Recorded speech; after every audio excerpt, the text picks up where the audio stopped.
ईदच्या वेळी तुम्ही यांनी बंद केलं का? तर आम्ही यांना दिलं होतं लेटर की तुम्ही हे बंद करू नये, कारण की हे सारसबाग हे पूर्ण समाजाचं आहे, तर कोणत्या एका समाजाचं नाही आहे. त्यामुळे आम्ही त्यांना सांगितलं होतं, पण त्यांनी ते बंद ठेवलेलं आहे. त्यामुळे आज मुस्लिम समाजाचे खूप लोक इथे जमले होते आणि ईद जी आहे सेलिब्रेट इथं केलेलं आहे. सारसबाग सोडून त्या कॉर्पोरेशनच्या ग्राउंडमध्ये आम्ही आहे. जर पुढच्या वर्षी तुम्ही असंच केलं तर पूर्ण मुस्लिम समाजाला मी कॉर्पोरेशनच्या या गार्डनमध्ये आणल आणि इथं आम्ही ईद सेलिब्रेट करू. आणि तुम्हाला लिगल बी आम्ही यांना नोटीस पाठवणार आहे, कॉर्पोरेशनच्या आयुक्तांना बी आणि महापौरांना बी, की कोणत्या याच्या अंतर्गत कायद्याअंतर्गत तुम्ही हे बंद ठेवलेलं आहे. पण मुळात ईदचा आणि सारसबागेत जाण्याचं नेमकं काय संबंध आहे? कधीपासून हे सगळं सुरू आहे आणि केवळ सारसबागेतच मुस्लिम समाज जमतो की इतर सुद्धा गार्डन्स? मॅडम हे असं काही नाही आहे, कारण की ईद काल होती. आज काय 2 दिवस मुस्लिम समाज हे फ्री असतो, काम बिम काही नसते, तर मग लेकरांना बाळांना आपले काय कोणत्या कोणत्या गार्डनमध्ये आराम करायला खेळायला आणतात.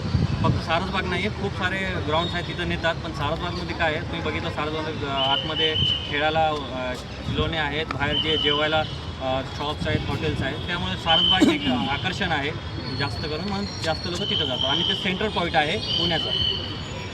काही महिलांशी सुद्धा बोलणार आहोत. किती वर्षांपासून तुम्ही आधी सारसबागेमध्ये जात होतात आणि आता मात्र गेल्या दोन्ही ईदला तुम्हाला तिथे जातात?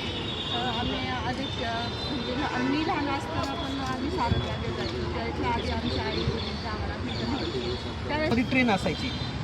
शॉर्टकटमध्ये ह्यांनी आतले प्राण्यांचं म्हणजे मुसलमानचा खेळ बघा कुठनं चालू केला त्यांनी. मुसलमान ज्या वेळेला ईदच्या दुसऱ्या दिवशी रमजान ईद असो याच्या बासीतला यायचे फिरायला, आतमध्ये प्राणी असायचे. प्राणी संग्रहालयाने उचलला, कात्रजला नेलं. आता त्यांचं म्हणणं काय की मुस्लिम समाजासाठी फक्त तुम्ही जे आता प्रश्न केला मला की सारसबाग हा टार्गेट होतोय का, सारसबागमध्ये टाळ्याचा गणपती हा आत्ता नाही आहे, आधीपासून आहे. त्यावेळेला पण होता. आज माझं वय 38 आहे, म्हणजे 38 वर्षापूर्वी पण होता ना, आत्ता पण आहे. त्यामध्ये कोणी गोमांस किंवा मांसाहार कोणी घेऊन जात नाही. आत्ता पण तिथं पोलीस प्रोटेक्शन असतं, PMCचे कर्मचारी असतात त्या ठिकाणी, ते स्वतः चेक करतात. तिथे असल्या कुठलेही म्हणजे जेवणाचे पदार्थ वगैरे नाही. वरती पावभाजीचे दुकानं आहेत, म्हणजे भरपूर तिथे स्टॉल्स आहेत. त्या स्टॉलमध्ये सुद्धा लोक जाऊन तिथं डबे खातात.